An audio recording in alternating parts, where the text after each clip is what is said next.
This video is for any of my subscribers, any of my viewers, but more directed toward the van lifers, the people doing the YouTube RV thing. Now, I'm not in a position where I can do the RV thing. I've got some ideas on what I might do. I'll post those at the end of the video.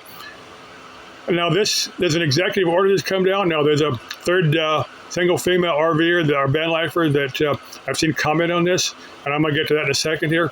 Now, this executive order is to for giving police power to like arrest and institutionalize anyone living in their vehicle. Now, I got a comment on the first video that I made on this that someone said that this executive order is more intended to give the police the power to arrest and institutionalize anyone living in a vehicle. It's more people that are abusing things. Maybe they're tossing trash, human waste out of their vehicle.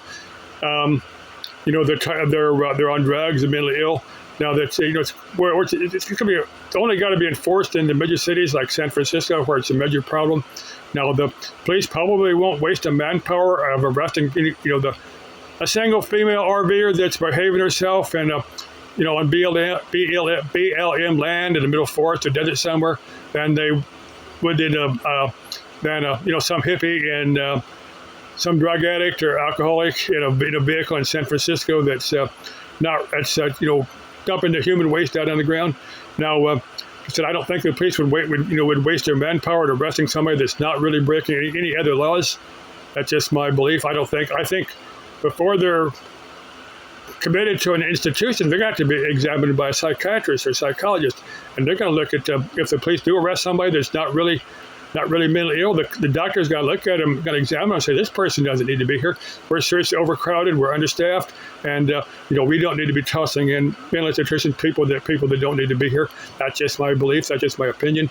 Now, like I said, I'm not monetized. I'm not in a position where I could do the RV life full time. Now, I wouldn't get a van.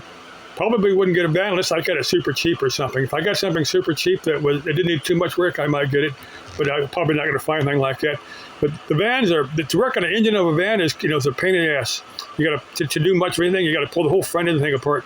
So I probably wouldn't get a van. I might I could sleep in the cab of my pickup and do stuff overnight, or I could put a tarp over, take my ladders off, put a tarp over it, and sleep in the back if I can do that, or I could get a little pop-up camp trailer or something like that. These are just some of the ideas I had if I were going to do it, or if some single female wanted to, have me, tag along with her. I'd do it for a day or two here and there, overnighters, 2 or 3 days here and there, till we got used to each other, till I get used to that type of lifestyle. So it wasn't kind of a great change for both of us all at once, but kind of get used to it.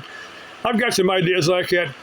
Who knows what would happen? It may be a while before I get monetized. Okay, I need that one video that'll go super nuclear and give me a bunch of subscribers all at one time. I don't think this video will do that, but who knows? Okay, love you. Let's make this life interesting.